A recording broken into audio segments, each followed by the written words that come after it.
Kerr Cuhulain. He's a retired Canadian Mountie. And he's been able to use his training or his past work experience to restructure and enhance principles, basic principles of ethics and magical intent. So, tonight, in this fascinating topic, we're going to be looking at the benefits of polite psychic practice, proper and honorable based fighting form, and self defense. These tenets are applicable to all areas of life, especially psychics and energy workers, and also for anyone else needing empowering in social or difficult work circumstances. So that's what we're going to be bringing in tonight. We're just waiting for Kerr to connect. Hello, are you there? Yes, hi, Kerr. Nice to meet you. Nice to meet you too. Pleased to be here. Thanks for having me. Fantastic. Oh, well, thank you for coming. So, Kerr, we're really excited about your particular work. Kerr himself, he has written a few bodies of work. Actually, he has written a lot. But one of the things that he has done is he's got a very interesting work history. Kerr, tell us a bit about yourself. You're in BC right now, Right. I'm in Seashell, BC. which is, for Sunshine those of you that Coast. don't know, it's like the islands north of British Columbia. Yeah, I'm on the west coast of Canada, so I'm looking down at the ocean through my window right now. I know, and he really is, because I used to live there and I know what he means. And Okay. tell us a bit about yourself, Kerr. I'm a retired Vancouver police officer, not a Mountie. I was with the municipal police here. 36 years I was involved both as a police officer and a dispatcher. I was the first officer to go public about his Wiccan beliefs, and then spent the next 25 years doing anti-defamation work and talking to police agencies and public agencies all over North America, educating them about things pagan and psychic. And I'm the head of the Order of Skya, which is a registered religious society in the province of British Columbia. It's an order of knights. And so we're active trying to show people how to empower themselves and how to stand up and, by their example, show the world how this can be a better place.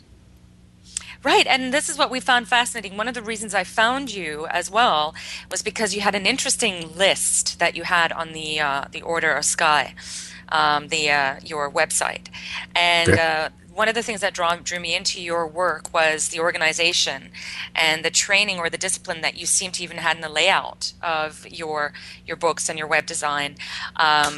Now, you, from what I could see here, you had written a book on the Wiccan self-defense, or at least for law enforcement. How was that received in the law enforcement community? I know that perhaps on the West Coast, they maybe were they warm? Were they receptive towards your coming out as such in an Um, unusual religious if you sense go or back spiritual sense? when I started in 1977, the police department was basically white males. There were three token female officers, and there was one black male and one third generation Japanese Canadian. That's radically changed now. It's now probably about 16 to 18% female, and all kinds of different ethnic groups involved. And it makes a big difference. When I started, there was a lot of misunderstanding. There were a lot of people looking askance at me, wondering who I was and how did I dare to be different. Now, there are all kinds of people who are different, and different, so something they're comfortable with. And I think that's probably happened all over North America with police departments. I think it's a good thing. The ethnic and religious diversity is gradually crept in there, and it's made them a lot more receptive to people in a community who are different, and has allowed them to serve them better. The book, actually, I think what you're referring to, Wiccan Warrior, Full Contact Magic, they're not really self-defense books. They're about the warrior archetype and helping people understand what warrior is. It isn't about using your hands, it's about using your head. It isn't about fighting, it's about being effective. So it's about basically taking charge of your life, finding your power, and using it in the world. Whatever the definition of power is, which is, does that some of your work entail that as well, is helping a person discern what kind of power would be beneficial to them? You know, you would always think in terms of someone needing to be aggressive to assert power, but that it need not necessarily be true. Is that correct? No, basic Sun Tzu, the best general is the one who wins without fighting, without engaging. It's a Right. peaceful tradition. It's not about aggression at all. I'm sorry, from what order is, where was that from? Is that a Japanese or Sun Persian? Tzu is a 13th century Chinese philosopher, Hmm. and we've got a lot of influence within our order from Bushido, from philosophers like Miyamoto Musashi from the 16th century. It's all about doing a fearless inventory of everything you are and learning how to use it. You know, I don't think anybody out there has weaknesses really. Often, if I ask people to define themselves, they'll hand me two lists: one strengths, one weaknesses. I tell them, put that away, start again. I want characteristics, because everything you have is useful. You know, if you're stubborn, that could be a problem in some situations, but in other situations, it could be just what you need to get across the finish line. Everything you have is useful. Everything has a use. It's all the context that you use it in that makes it powerful or not. And this is fascinating. This is one of the reasons why I helped bring Kerr in here, because a lot of us psychics have a tremendous amount of energy and personal power and ego. And it's hard because many of us have not been trained in what power management is. Many of us are very talented, but because of the amount of abuse and discrimination we are faced with, we tend to have to either wield our power in different ways or display ourselves more, or perhaps we go into ourselves and isolate more and we become, more and more introvert. Kerr, I have some questions for you for sure on these Sure. issues. One of the things I wanted to start with is you have a rule list, which is quite interesting. For those of you that may want to check out his website, which is kercuhulain.com. That's on our site, on our website. You can please check the link there for the spelling.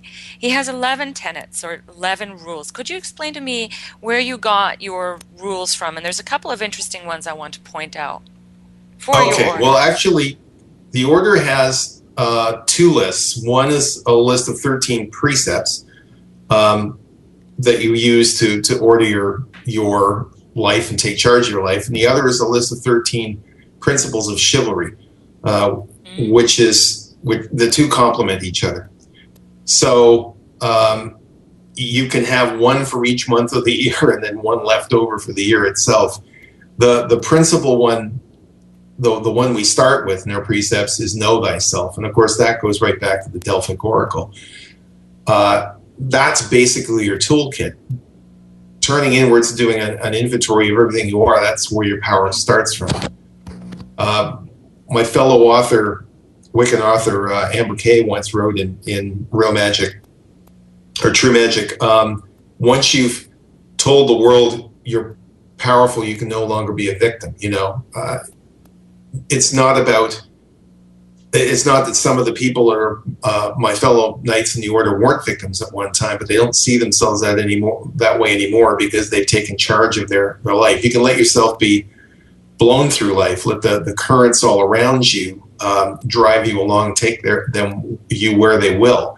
And that's something that people who are psychic definitely have a strong feeling for, because that's one of the things you're doing is looking out there to see which way these currents are taking you. But this is a matter of saying, you know what, I'm the captain of this ship. I can grab the tiller. I can steer. And so now that you're using that psychic ability to look ahead, to far see, to determine what's ahead and where you need to go, and you start taking a direction, that's partially what taking control of your power is about. Okay, so it's actually forming an opinion. And would you agree that that would mean research and self-education? Or can this be for the person that doesn't have access to Absolutely. It's a matter of, this is the meditative step. It's turning inwards. It's one of the things that a lot of people in ancient Japanese, Chinese martial arts, this is what attracts them to it. It isn't the fact that they want to fight. It's the fact that they want to learn about themselves. They want to discover themselves. They want to get self-confidence. They want to understand how to use what they have. And it isn't just about physical stuff, it's about using the mind. There is an expression in Japanese martial arts, mind like the moon, mind like water. It's a matter of opening up and improving your perception and seeing the world the way it really is, using all six of your senses, you know. Uh, it's about, there was a fellow author, Wiccan warrior that I used to hang out with many years ago, Paul Tweedian, and he once said, soldiers march, warriors dance. And that's basically it. When you're engaged with somebody, you're not thinking, you're not being logical. You have completely opened up your mind to awareness, and you are dancing. You're dancing down that knife edge, maintaining your balance.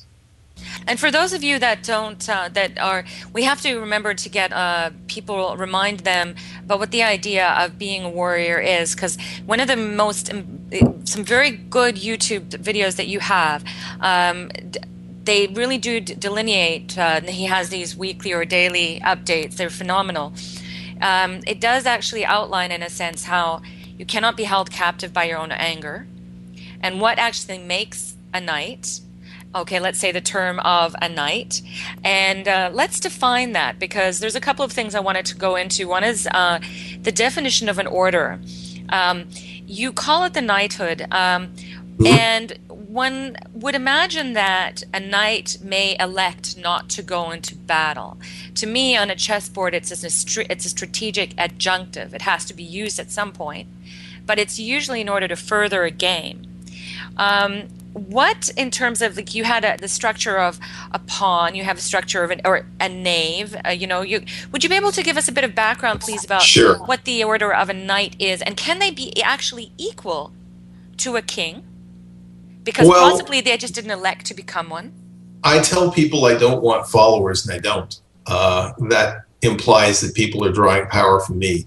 What I want is brothers and sisters who stand shoulder to shoulder with me. And basically, what this is all about is simply this: master yourself, everything else takes care of itself. Seriously.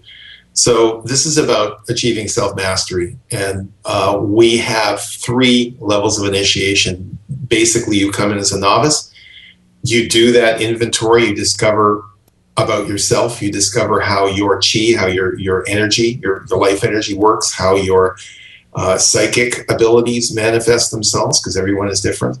Once you've got that, you become a squire. Now you start working on now that I know about this stuff, how do I use it? How can I actually take this and use it in the world to order my life and get things done? Once you've mastered that, you become a knight. So basically, you've removed yourself from the world to follow this warrior path. You've got to a point where you're now you've learned how to use this stuff.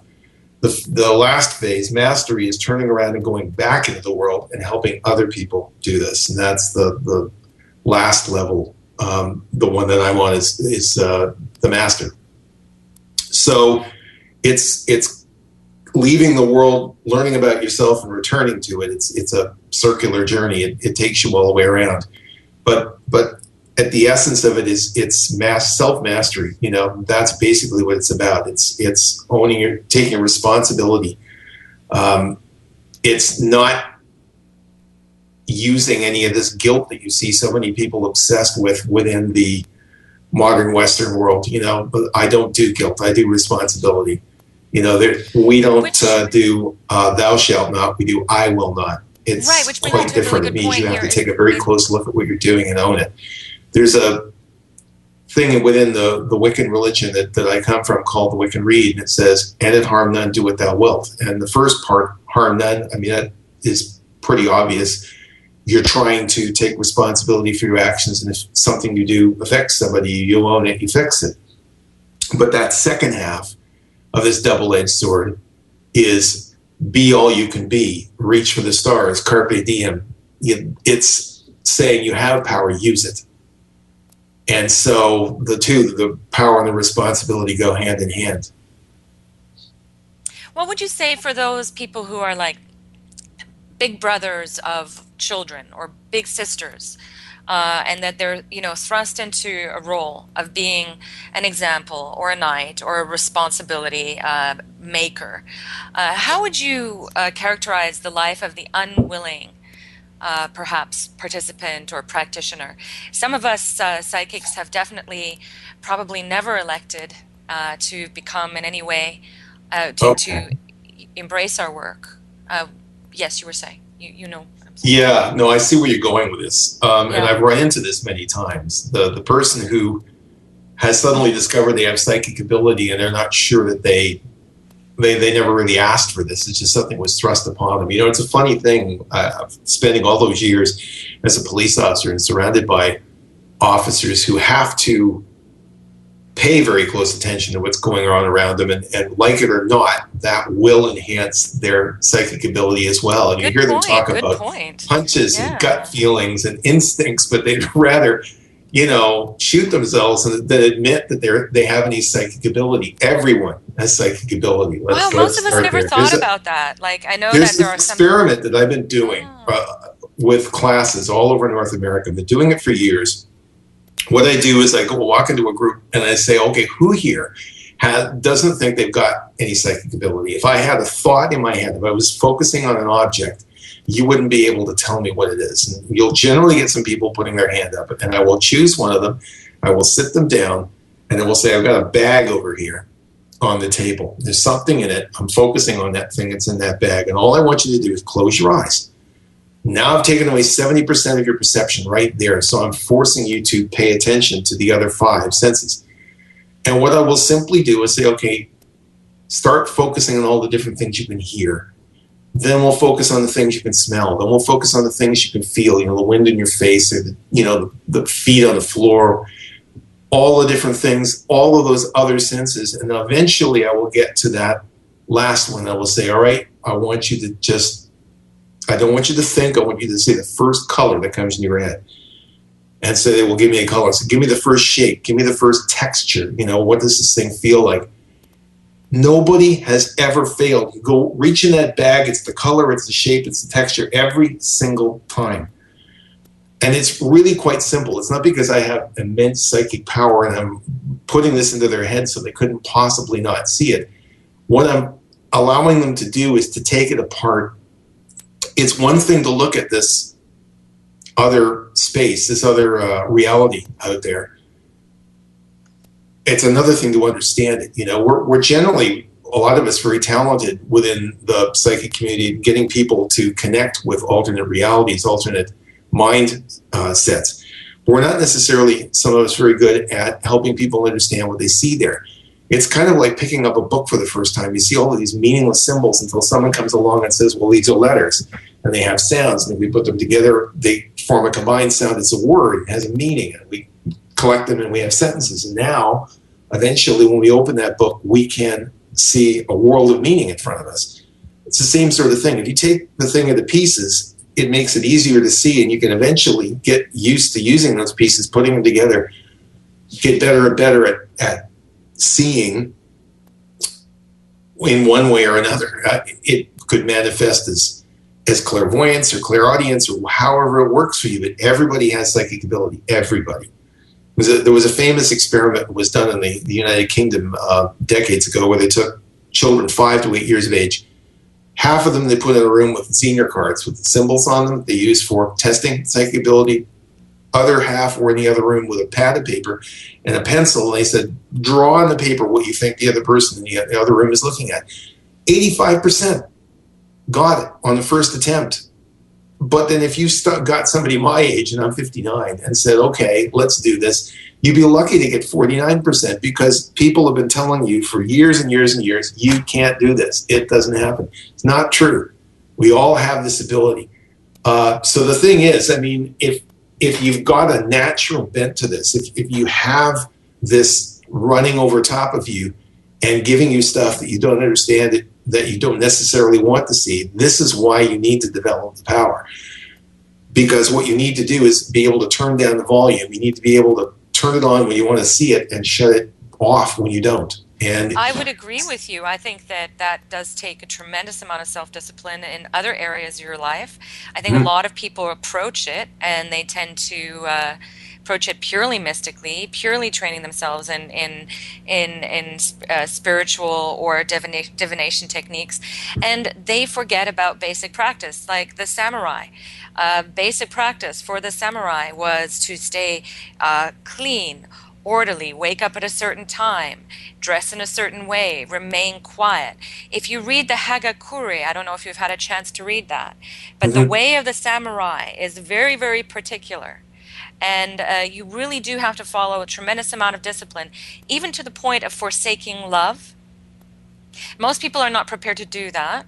They don't mhm. willingly forsake that. They I equate power with love, right? Yeah, I think basically that is coming from a Confucian, a Zen perspective, and basically for the warrior, what you're trying to do is, if you want to lose something, get angry. You spoke of anger earlier. It clouds your perception. Any kind of emotion is going to cloud your perception. You want to completely shut that down. It's called no mind. You Hmm. want to basically focus on what's happening and respond to it. So I don't think that the average person needs to um, shut love out of their life necessarily. But if you're going to be doing psychic work, you certainly need to be able to separate yourself from the emotion. It's especially important when you're trying to do something for somebody that's really wrapped up in their emotions and emotionally distraught. You don't want to necessarily get caught up in that. It'll cloud what you're trying to see. I think they were just exceptional in that sense, and it was usually a very small, paid, elite army, right? Of course, most larger scale armies would have families and such, and those people would need also some form of training, discipline, or empowerment. And this is where I'm going into some of the questions. A Mm-hmm. few of them that I wanted to ask was, if there is a balance between life actions and magic. Let's say you don't want to believe in magic and you just want to be able to harness your power, right? Can would it would make sense that somebody would say perhaps a ritual, even a Christian ritual, would maybe equate to one of a spell, say, or if you're not spiritual at all. Going to the gym and doing a really good workout and at least repeating a word over and over or listening to a good song that you like over and over again would harness that same energy. Or is this very different? Well, there is a connection that was made back in the 1800s and a lot of ceremonial magic. The idea was, if we're going to do magic, we have to do a ritual. Ritual is a very important, powerful tool. It helps mark important passages in our life. It creates initiatory experiences that can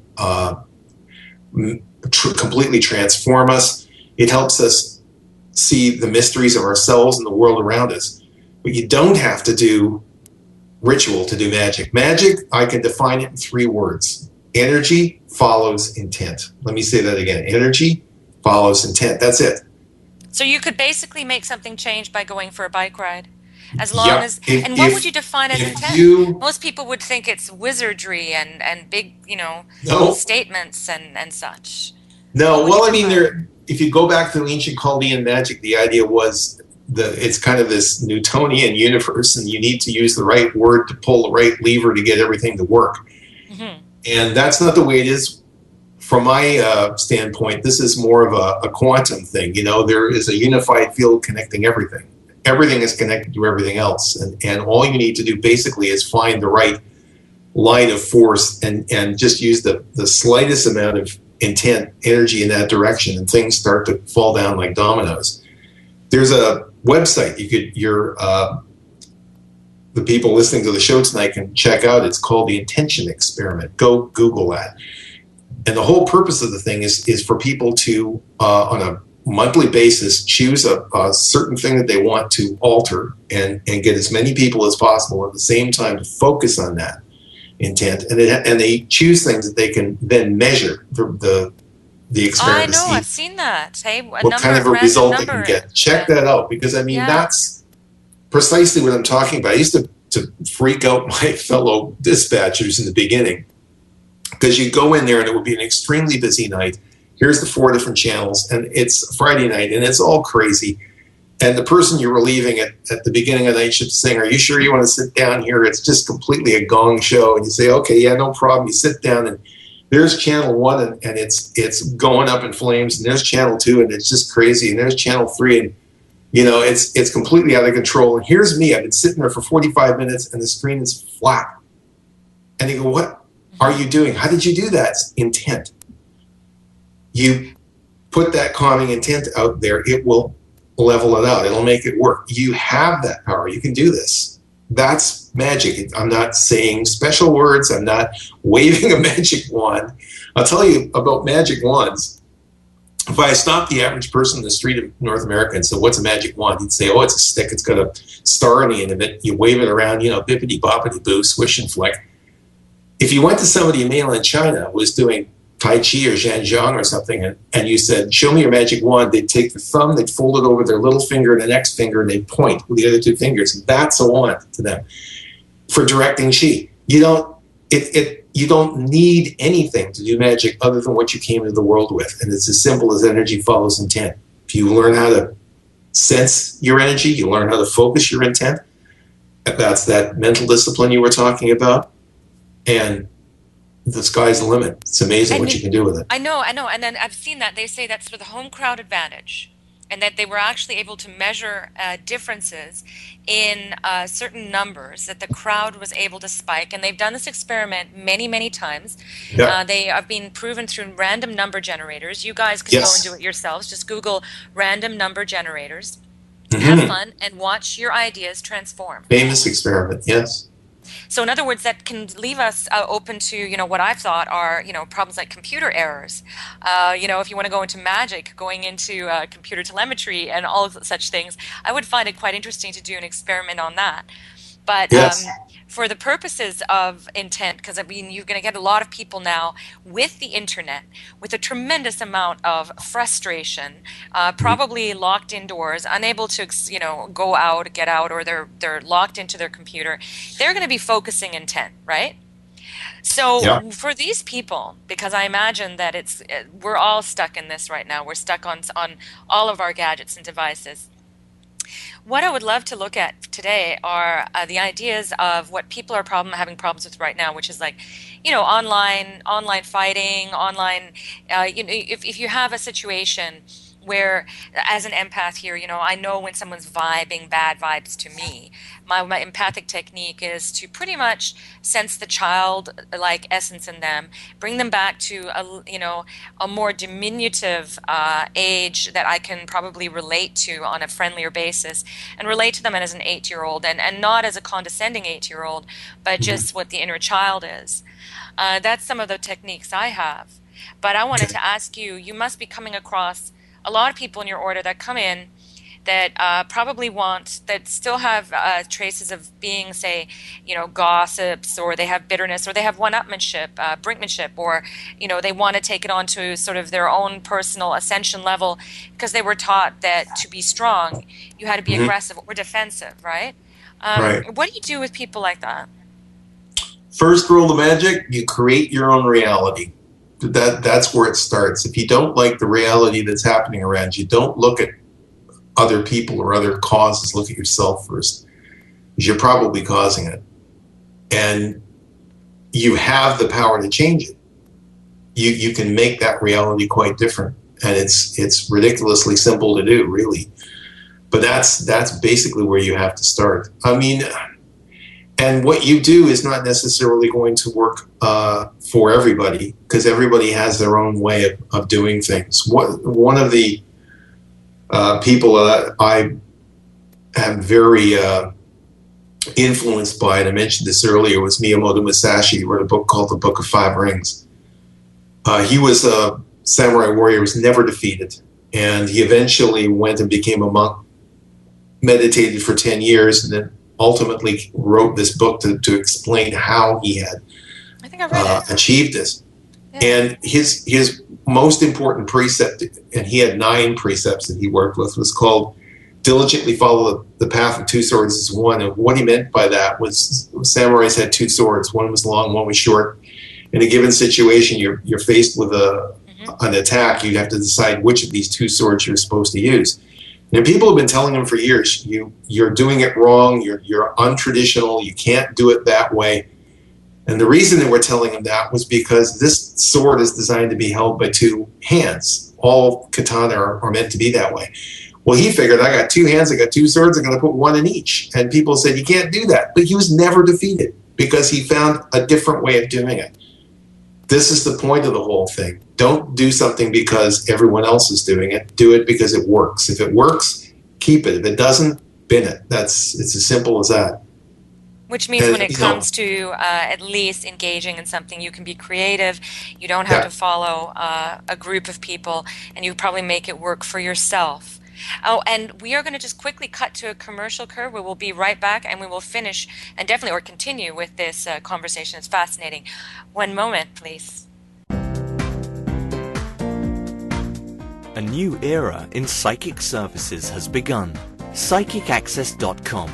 You can connect with our psychic advisors by telephone or chat 24 hours a day, 7 days a week. All of our psychic advisors are interviewed, fully verified, and accuracy tested, assuring you quality service. We're living in some very troubled times right now. More and more, the world's problems are affecting us on a personal level. You don't have to deal with this alone.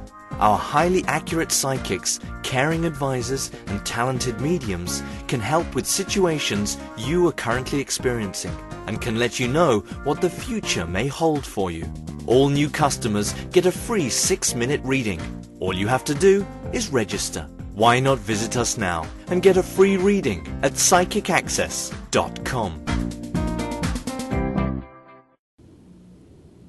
Hi, Kerr, we're back. Okay, so, you were saying about being able to come in and adjust one's styles for at least approaching something that's being flexible. When you're looking at a situation where you are being, say, victimized, the word victim would put you into such a passive role. Is a passive seen as weak? For those people that are conscientious objectors or people that simply want to peacefully believe in something, why are they seen as weak? I don't think that many people understand exactly what real power looks like. And if you want to see an example of an exceptional warrior, look at Gandhi. You couldn't ask for somebody more peaceful than that, but very strong, and he got things done, and very assertive, but not aggressive.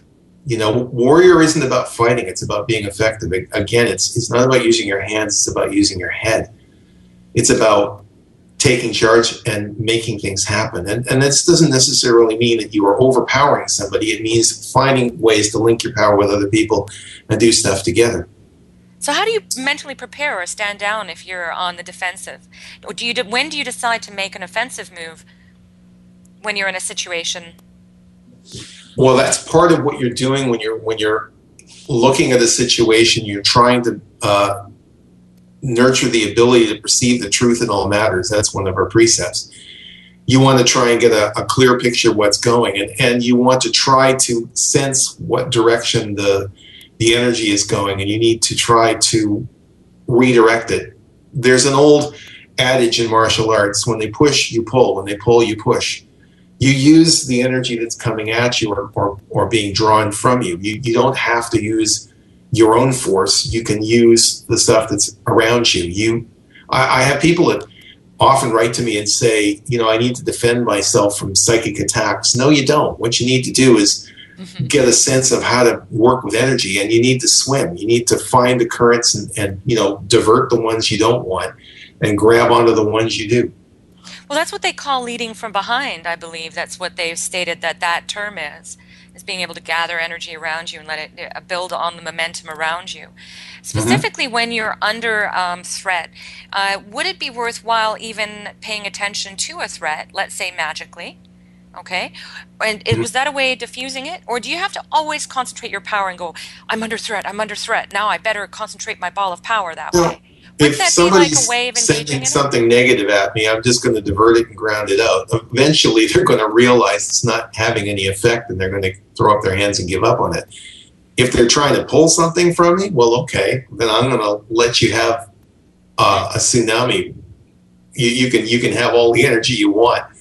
You're going to find out that you've taken on too much, and you'll give it up pretty quickly. I mean, it's not a matter of trying to be aggressive. If you are standing there and you are confident, people can tell that.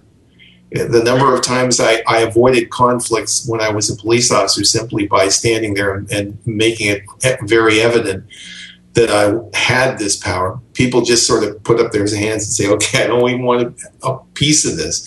I'm not going there. People can tell, even I know. everyone has that psychic ability, right? So in a way, does that make you popular? I mean, I would imagine everybody would think of the Knight, his Mr. Popular Guy. But I mean, Mr. Popular Guy has to make some pretty bold decisions, may have to stand away from the crowd. Leadership isn't necessarily about being the popular guy. Exactly, it's about doing the right thing. And it's a matter of realizing that you have strength and realizing that you have, developing your confidence so that you can use it. And again, master yourself, everything takes care of itself. Once you've achieved that, you'll find synchronicity coming into play. Everything starts working. You start moving down the path and everything starts to click. If things aren't, then that's an indication that something is out of balance and you need to reassess and get back into that space, return to that position of strength. So that is very it's an ongoing process. Yeah. That's even just, we teach our clients that it's a matter of going or feeling the flow of energy, the fields around you. Exactly. Tell me something. Do you know, is there such a thing as a friendly fight, like sparring? And how would you know the difference in when it crosses over into something a little more negative?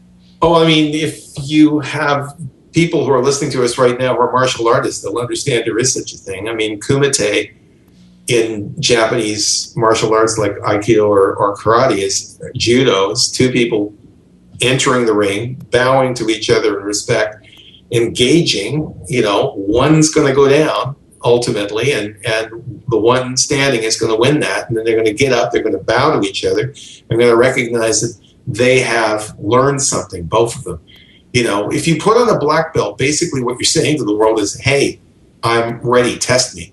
It's one of the things that the knights and masters of our order have discovered very quickly is once you have stood up and said, all right, I have mastery, it doesn't mean that you're not going to be tested anymore. It doesn't mean that there aren't conflicts and battles you may need to face in your life. Yes, good point. So when you become a knight, there's it's forever. I mean, you have to continue to fight. Oh, yeah, it's a major commitment. But it does mean that you're prepared to face this stuff and you're prepared to deal with it. Every single initiation ritual that we have ever done in the order ends with the words, now go forth into the world and run straight at whatever you fear the most. One of our precepts is who dares wins. That's basically it. You need to be willing to fail. Failure isn't a bad thing. Failure is an opportunity to learn and keep moving. Most of the people who are extremely successful in this world got there by failing over and over again. That's correct. I mean, one of the questions I have about that is, when you have a dare, doesn't that mean that the people will constantly be causing flux or trouble to get more wins? Tell us about the idea of a bad dare or a bad bid.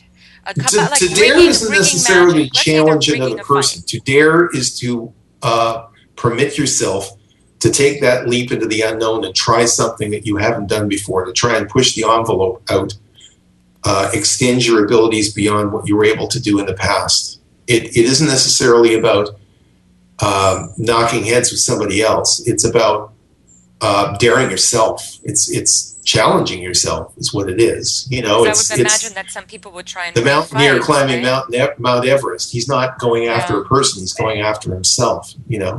So I think for our readers, we need, or our clients here, we really need to know the difference between the idea of fighting, not being fighting other people, but really the inner conflict, the conflict between ourselves and the cosmos, really, which is in the end what you're going to be left to battle with. You know, after everything is said and done, when all the humans are gone, you're left out there in the structural matter of the cosmos, and you're going to have to face the material order at some point, once you have Yes. decided to run away or not from the human order.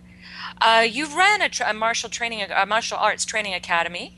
Is that correct, or are you a training academy for? Do I've tell us a bit taught about that. martial arts, yes, but I Okay. mean, not at the moment, but yes, I have taught them. Okay, and were you familiar with any of the one of the attack formations that I find most fascinating? It's one of the more powerful ones. It's called the ox. That's in the buffalo, or if that is a traditional Japanese stalemate position, where you get say two sides or four sides that are squared off in a position that are unable to move. How would you psychically diffuse something like this, where you would have a large group of people, perhaps trying to all sides having correct opinions, trying to move something ahead, but all correct opinions outweighing each other, or basically to the point that there is no movement? How does one break that? Does one break that? Yeah, I think you do. I think you do it by making people understand that they're all looking at the same thing. You put 10 different people in a field, they all witness the same event. One's going to see Jesus, one's going to see Mary, one's going to see Urzuli, one's going to see Gaia, one's going to see a UFO, and at least one of them is going to be looking at everyone else going, what are you all looking at? You know, I mean, we're all looking at the same thing. But because we come from different social, cultural, educational backgrounds, we perceive something different. You get a stalemate situation like that, it's because everyone's locked into one perception. So what you need to do is use that ability of yours, that ability to perceive the truth, to look beyond the obvious, to find ways to make them expand their ability to see themselves and the world around them and start to perceive things in a different light. Is that a feeling that you imbue in your fellow sparrees or your friends? Because I usually, when I try and deal with groups, I do emanate, or I do exude, I can't help it, a lot of compassion. Even though I may sound strong, I tend to not, hold on to any anger. I express it then and there. I be done with it, and then I move on. I do not hold any grudges. But for those of us that do hold grudges, that are unable to move beyond certain points, what are the points that we can sense there's any breaks, and how do we use those points as Well, leverage? you just right there given me an example of using your energy and your intent. You know, you were doing magic there. You put your compassion out there to help other people become compassionate too.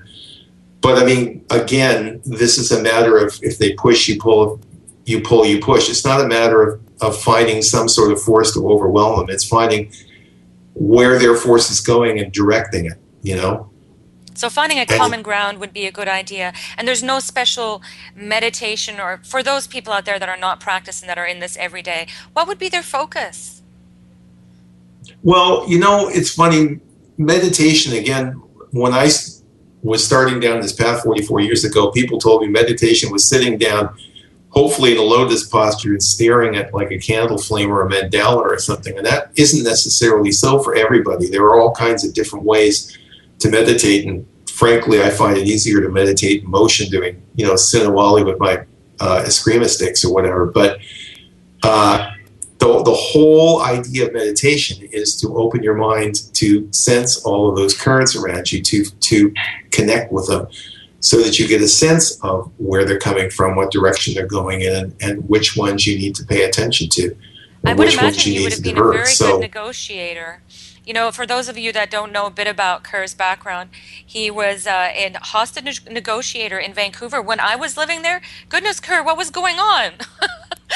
And we really oh, were you on a get all group kinds level. of people running around with weapons and they barricade themselves. And the best way to deal with something like that is basically to use the sort of stuff I've just been talking about and get them to put the thing down and start seeing things in a different way and calm down. And, sometimes if they're high on drugs, it takes a while because you have to wait for that influence of the drugs to wear down, but you can get there. It's not a matter of trying to do everything with force. It's a matter of trying to do things by redirecting it.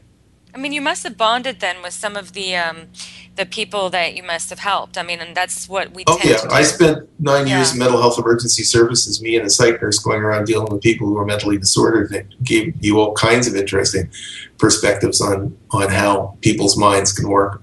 And also But you worked in the gang crime unit, is that correct? That's amazing. I was in the gang crime unit. I was the emergency response team. I did a lot of crazy, scary things.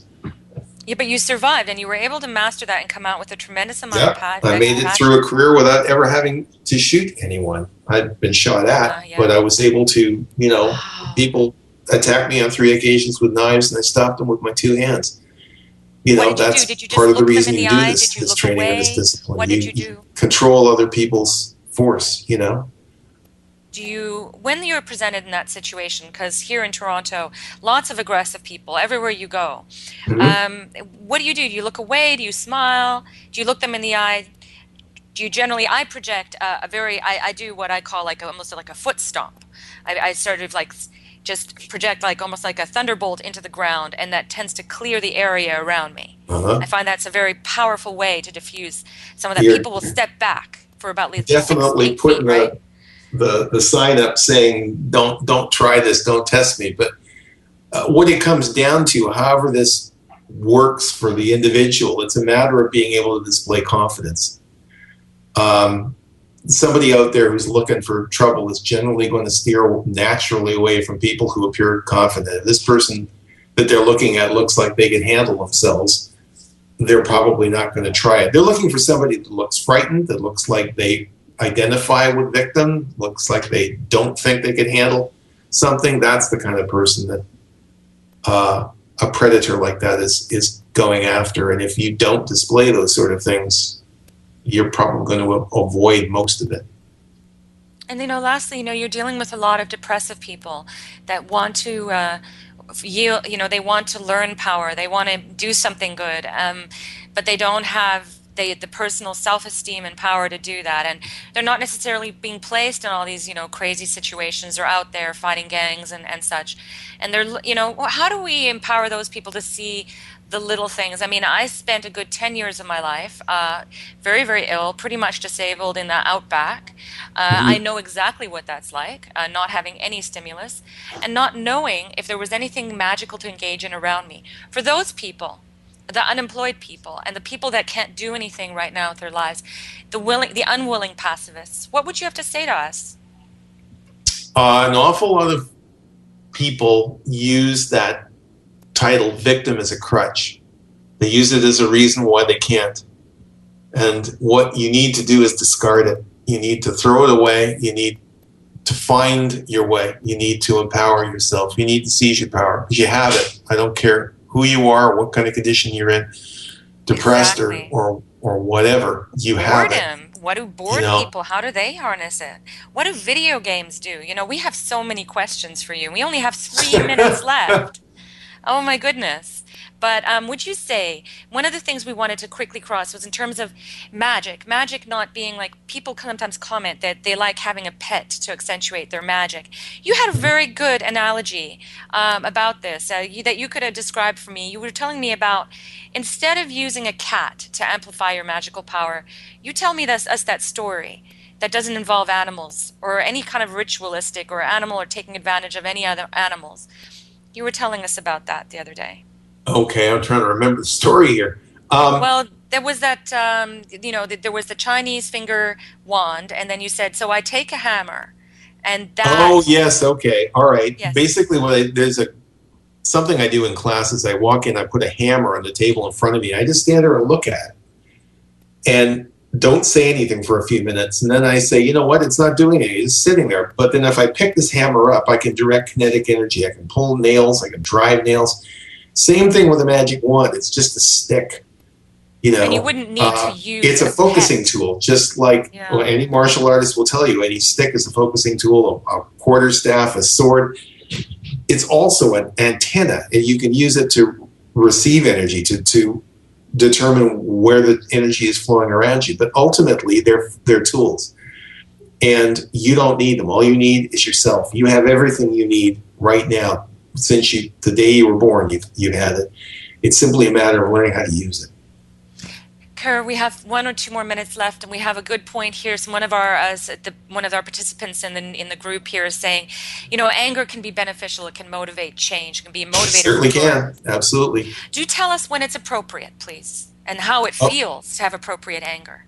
You know what? Anger is a very useful thing. Like your participant said, it can motivate you. It can build up that energy you need to start off and pursue a particular goal. But when you're actually engaging in something, so you run into an obstacle or something, you need to put that emotional stuff aside. You need a mind like water, mind like the moon. It has to be like a still pond, so that if something happens, it's like dropping a stone in the water and you can see all of those ripples coming out. You need to be free of that so that you can operate and so that you can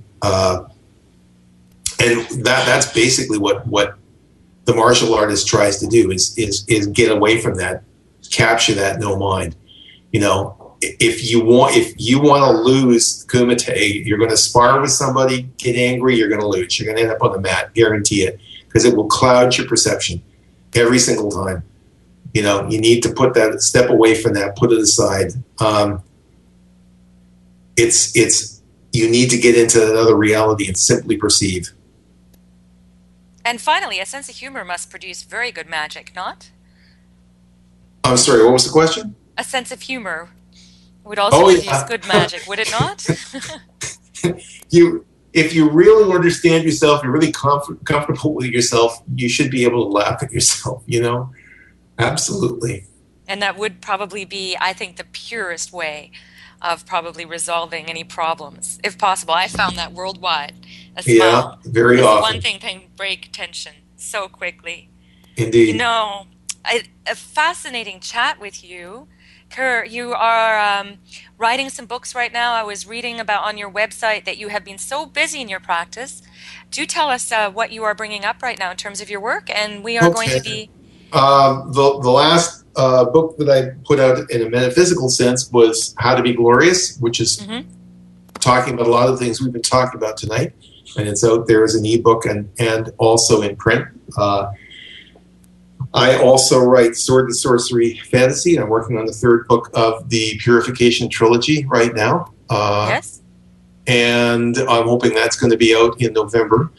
And I also write paranormal romance as Gary Bryce, because nobody thinks that the guy can write romance. And the Darkman trilogy has been completed and it's out there. So if you're interested in that, I encourage people to go out and and please look at his YouTube videos for people like with minds like yes, spans and schedules like mine. Every month, sometimes several times a month, we put out videos. We have a YouTube channel for the Order of Skaya, and you put some on your site there, I see. Yes. And I do daily affirmations on Twitter and Facebook and Google Plus, including some videos that I find elsewhere. Okay. So yeah, if people are interested, they're looking for these things to help point them in the right direction and get themselves going, find that power. I encourage them to check this stuff out. That's why I put it out there. No, it's fantastic. And he doesn't, even if you lived in British Columbia, he doesn't charge a lot to be part of his guide, to take part in his guidance. Kerr, thank you so much. Your message is so much what we needed to hear. It's been a pleasure. It's been an honor and a privilege. Absolutely fantastic. Please stay in touch, and maybe we'll bring you back onto the show when you have your next book out. I would love it. It would be great. And for those of you listening out there, go out there and be glorious. Be glorious and compassionate, and remember your power. Indeed. Okay, thank you. All right, you're very welcome. Talk to you soon. Bye. Bye now. Hello, my name is Res Miranda. If you're having relationship, career, or life issues, I'm inviting you to experience what it's like to have access to professional, highly accurate psychics and spiritual advisors you can trust to care and help you. Register now to get your free 6-minute reading by telephone or chat. Get answers, get access, psychic access, 24 hours a day, 7 days a week. PsychicAccess.com.